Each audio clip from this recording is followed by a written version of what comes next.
हिमाचल में बारिश ने मचाई तबाही।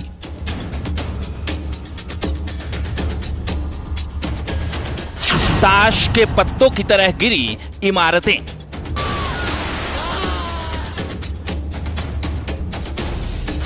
बारिश मूसलाधार, आफत धुआंधार।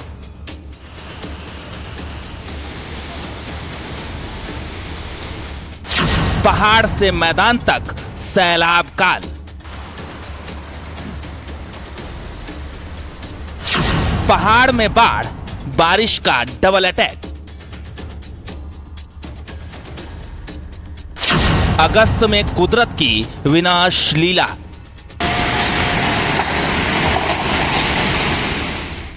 दरकते पहाड़, मुसीबत की बाढ़।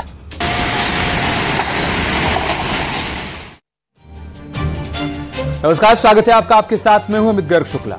अगस्त में कुदरत की विनाश लीला जारी है। पहाड़ से लेकर मैदान तक चारों तरफ आफत ही आफत दिखाई पड़ रही है। हिमाचल प्रदेश में भारी बारिश के चलते पहाड़ दरकने लगे हैं। लोगों की आशाएं ताश के पत्तों की तरह ढह रहे हैं। मौसम की इस मार में कई लोगों की सांसें भी अब थमने लगी हैं।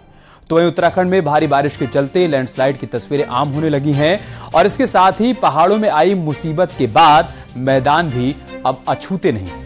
रिपोर्ट देखिए।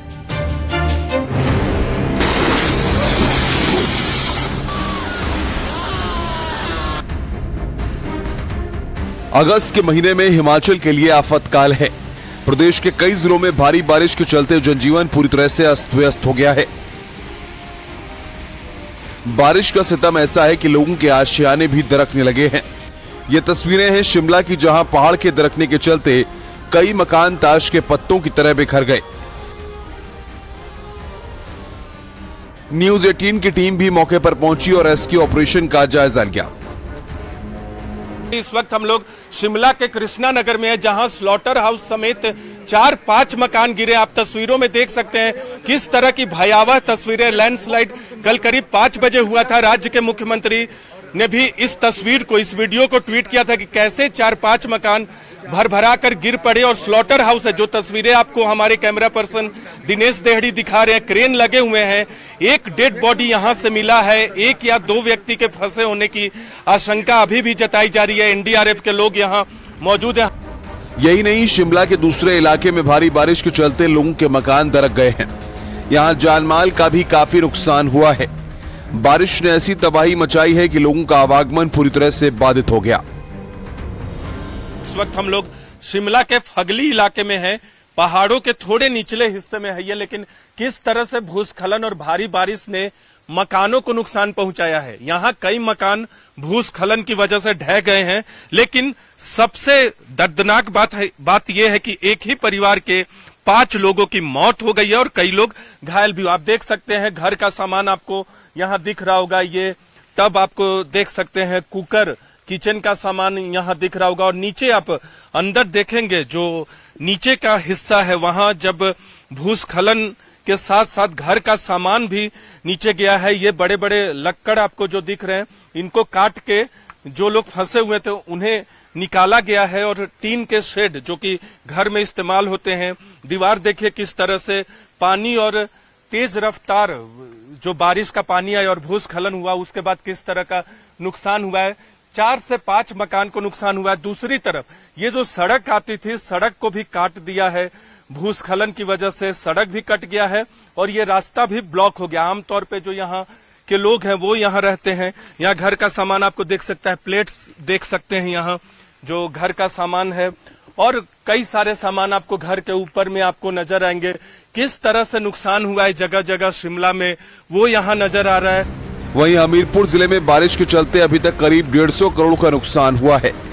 भारी बारिश और लैंडस्लाइड के चलते भोरंज, सुजानपुर इलाके में संपर्क मार्ग टूट चुके हैं। साथ ही कच्चे घरों के अलावा लोगों के पक्के मकानों को भी नुकसान पहुंचा है। सरकार के मुताबिक इस बार की बारिश से काफी नुकसान हुआ है। फिलहाल आपदा प्रभावित इलाकों में रेस्क्यू ऑपरेशन चलाकर लोगों को सुरक्षित बाहर निकाला जा रहा है। नादौन में करीब 55 लोगों को पानी से रेस्क्यू किया गया है। पूरे जिले में अलग अलग तरीके का नुकसान रिपोर्ट किया गया है। लगभग कोई 100 से 150 करोड़ का नुकसान रिपोर्ट हो चुका है।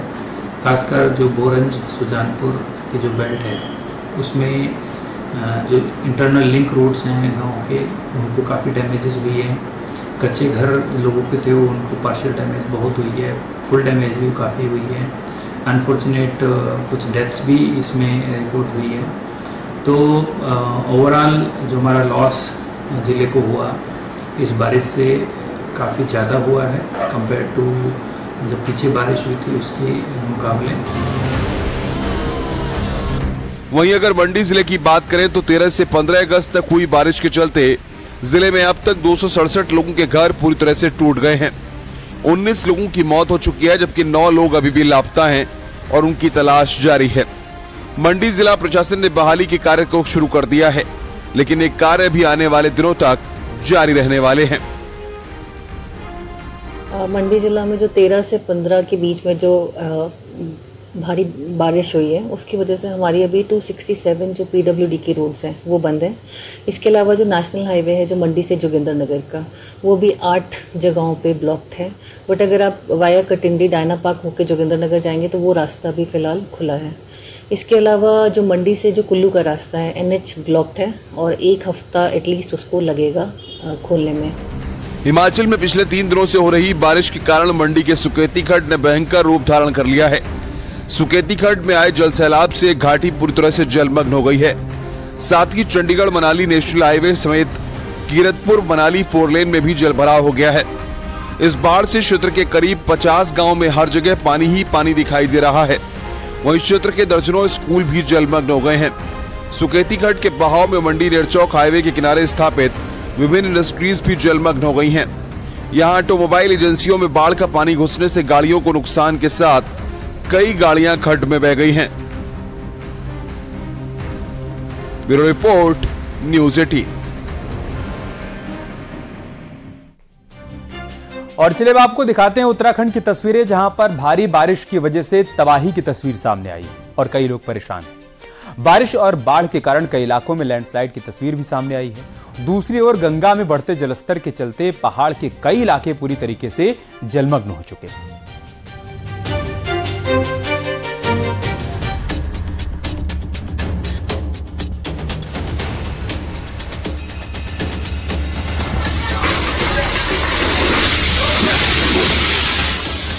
पहाड़ में बारिश और नदियों के उफान ने लोगों का जीना मुहाल कर दिया है। रुद्रप्रयाग के मदमहेश्वर घाटी में यात्रियों का रेस्क्यू जारी है। अब तक करीब 100 लोगों का रेस्क्यू किया जा चुका है, लेकिन अब भी करीब 200 श्रद्धालुओं का रेस्क्यू किया जाना बाकी है। गोंडार गांव के पास का पुल टूट जाने के बाद करीब 300 यात्री यहां फंस गए थे, जिनको निकालने का काम लगातार जारी है। जिला प्रशासन और SDRF को दिए गए निर्देशों पर कार्रवाई करते हुए हेलीकॉप्टर के जरिए रुद्रप्रयाग के मदमहेश्वर घाटी में फंसे लोगों का रेस्क्यू किया जा रहा है। नानू में एक अस्थायी और वैकल्पिक हेलीपैड स्थापित किया गया है, जहां लोग पैदल पहुंच रहे हैं और इसके बाद उन्हें रांसी गांव तक पहुंचाया जा रहा है, जहां से वो सुरक्षित आगे बढ़ रहे हैं। मदमहेश्वर में फंसे लोगों की जान अगर बच पाई है तो इसके लिए स्थानीय लोगों का बड़ा रोल है।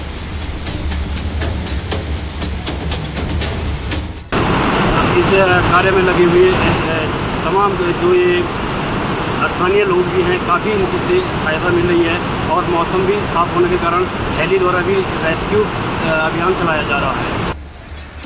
ऋषिकेश में गंगा नदी अब अपने पुराने स्वरूप में लौट रही है।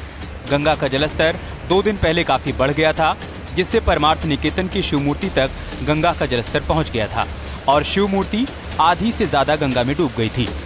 लेकिन मौसम में राहत मिलने के बाद गंगा का जलस्तर फिलहाल घटने लगा है।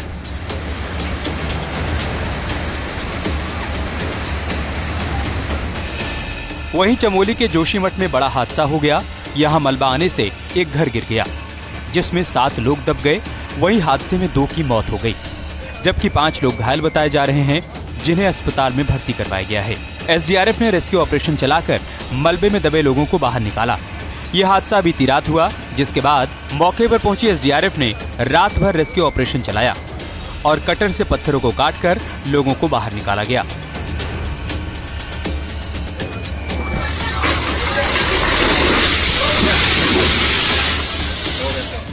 श्रीनगर गढ़वाल में हनुमान जी का पुराना मंदिर GVK जल विद्युत परियोजना की झील में समा गया।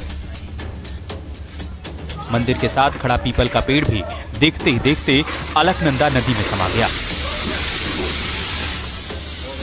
वीडियो श्रीनगर गढ़वाल के फरासू के पास का है। यहाँ लगातार अलकनंदा का जलस्तर बढ़ने से भूस्खलन की आशंका बढ़ी हुई है। तस्वीरों में साफ देख सकते हैं कैसे नदी में पूरा मंदिर समा गया। बारिश के बाद से ही नदियां उफान पर हैं, जो लोगों के लिए परेशानी बढ़ा रही हैं। Bureau report, news 18। और चलिए आपको यूपी में बाढ़ की लीला दिखाते हैं। अगस्त महीने में जब नदियां अपने मूल स्वरूप की ओर जाती हैं, इस बार मामला बिल्कुल उल्टा है। पहाड़ों में हो रही बारिश में मैदानी इलाकों की नदियां इस वक्त उफान पर।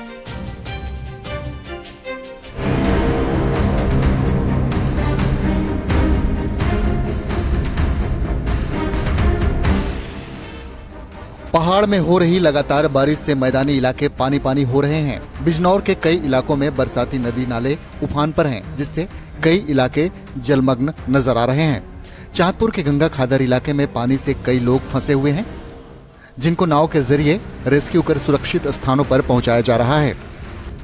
यह मेरठ की तस्वीरें। बाढ़ की विनाश लीला में नदी किनारे बना 2 मंजिला मकान ताश के पत्ते की तरह ढह गया। पलक झपकते ही मकान गंगा में समा गया, यानी 10 सेकंड में 2 मंजिला मकान पानी में समा गया। गंगा में आई बाढ़ के कारण बरगद का पेड़ भी गंगा में समा गया। मेरठ के हस्तिनापुर में गंगा उफान पर है। गंगा का जलस्तर बढ़ने से किनारों पर कटान हो रहा है। पहाड़ों में लगातार हो रही बारिश और बांधों से छोड़े गए पानी से शाहजहांपुर की गर्रा नदी में भी बाढ़ आ गई है, जिसके चलते शाहजहांपुर के रिहायशी इलाकों में पानी घुस गया है। खतरे के निशान से ऊपर बह रही गर्रा नदी से न केवल किसानों की धान की फसल नष्ट हुई है, बल्कि नदी किनारे लगी सब्जियां भी नष्ट हो गई हैं। यही नहीं, तेजी से बह रही नदी के प्रभाव से उपजाऊ जमीन का भी कटान हो रहा है। ऐसे में किसान के लिए यह बाढ़ बड़ी मुसीबत लेकर आई है। वहीं प्रशासन ने रिहायशी इलाकों में पानी घुसने की सूचना पर कर्मचारियों की ड्यूटी लगाई है, जहां कर्मचारी बाढ़ से मुसीबत झेल रहे लोगों को सहायता पहुंचा रहे हैं।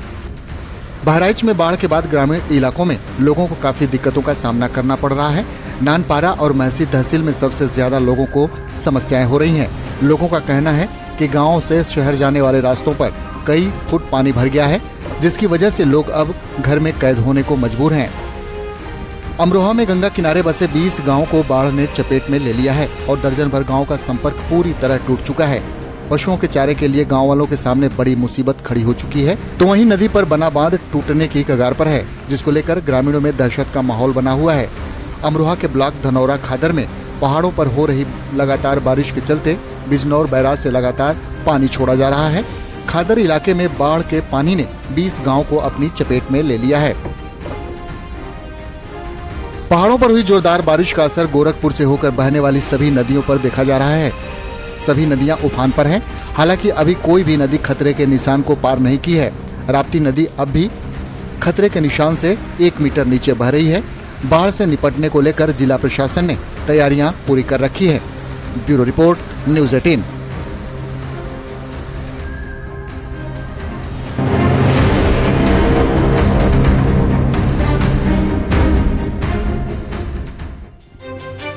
उधर कटिहार में बाढ़ की दस्तक के साथ ही अहमदाबाद प्रखंड के निचले इलाके में पानी फैलने से जनजीवन अस्त व्यस्त हो चुका है। कैसे हालात वहां पर बने हुए हैं, दिखाते हैं। कटिहार में बाढ़ की दस्तक के साथ ही अहमदाबाद प्रखंड के निचले इलाके में पानी फैलने से जनजीवन अस्त व्यस्त हो गया है। इस बीच 2022 में प्रखंड मुख्यालय से गोलाघाट तक जो सड़क बनी थी वो पहले ही महज 2 से 3 महीना बाद कट चुकी थी। उसके बाद ग्रामीण अपने निजी सहयोग से जो चचरी पुल निर्माण कर रहे थे वो भी ध्वस्त हो गया है। हम लोग का आवागमन बहुत मुश्किल से आवागमन करते हैं। आना जाना हम लोग का बहुत दिक्कत परेशानी के साथ आना पड़ता है। हम लोग घर से अपना मार्केट उर्केट करने के लिए बहुत दिक्कत से जाना पड़ता है। यहाँ कोई सुरक्षा है, ब्लॉक से सुरक्षा है ना कुछ है, ऐसे ही है। हम लोग कोई तरह से अपना मार्केट करने जाते हैं। ऐसे में गोलाघाट से प्रखंड मुख्यालय तक पहुंचाने के लिए सड़क का संपर्क कटने से लोग परेशान हैं। नाव की व्यवस्था नहीं रहने से रोजमर्रा के काम को निपटाने में भी लोगों को परेशानी हो रही है। पटसन की खेती पूरी तरह से पानी में डूब गया है, जिससे किसान आर्थिक बोझ के तले दब गए हैं।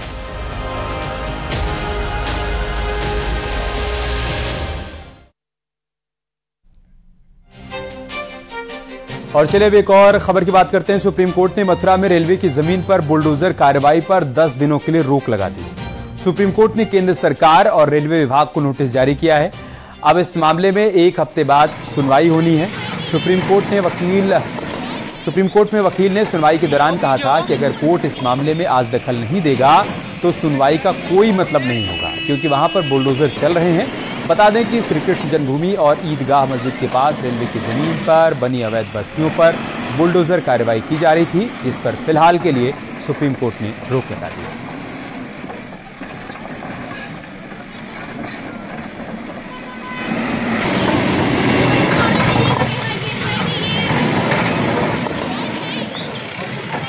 पीछे हो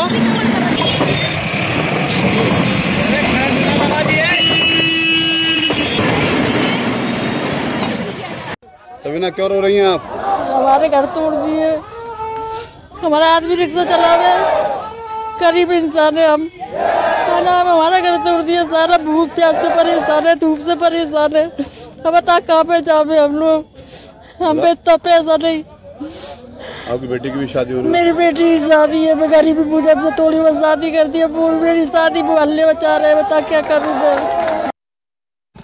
मथुरा की सांसद हेमा मालिनी की पहल पर श्रद्धालुओं को मथुरा से वृंदावन ले जाने के लिए हाई स्पीड ट्रेन प्रोजेक्ट का कार्य तेजी के साथ चल रहा है। इसी को लेकर मथुरा के श्री कृष्ण स्थान के पास जो है नई बस्ती पर पिछले कई दिनों से लगातार जो बुलडोजर की कार्रवाई चल रही थी। इस बुलडोजर की कार्रवाई के विरोध में जो है तमाम जो मुस्लिम बस्ती के जो लोग थे उन्होंने अदालत की शरण ली थी, और अदालत की शरण के बाद आज सुप्रीम कोर्ट से जो इन लोगों को जो है राहत मिल पाई है। सुप्रीम कोर्ट ने रोक लगाते हुए जो अब बुलडोजर की कार्रवाई थी उस पर रोक लगा दी है, और अगली सुनवाई तक रेलवे अधिकारियों को जवाब देने का समय दिया है। फिलहाल जो मुस्लिम परिवार थे वो यहाँ से अब बेघर हो गए हैं, क्योंकि करीब रेलवे ने कार्रवाई करते हुए 135 मकानों पर पीला पंजा चलाया है, जिसके चलते जो मकान थे वो पूरी तरीके से ध्वस्त हैं, और जो शेष मकान बचे हैं उन पर अब मुस्लिम आबादी के जो लोग हैं वो काफ़ी राहत महसूस कर रहे हैं।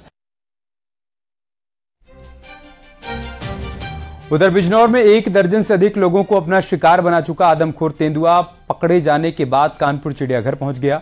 जू में उसे कड़ी सुरक्षा के बीच रखा गया है। इसके साथ ही डॉक्टर्स की टीम उसकी हर गतिविधि पर नजर बनाए हुए।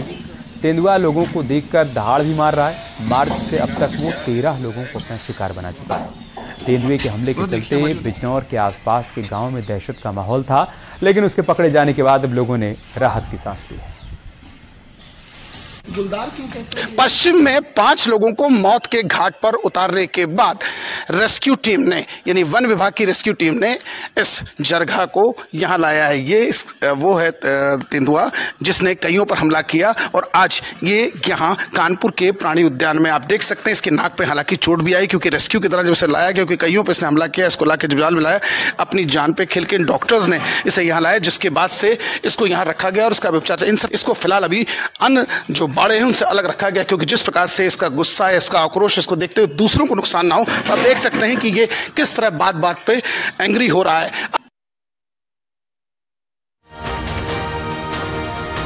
यार रुक एक छोटे से ब्रेक के लिए, जल्द लौटेंगे कुछ और खबरों के साथ।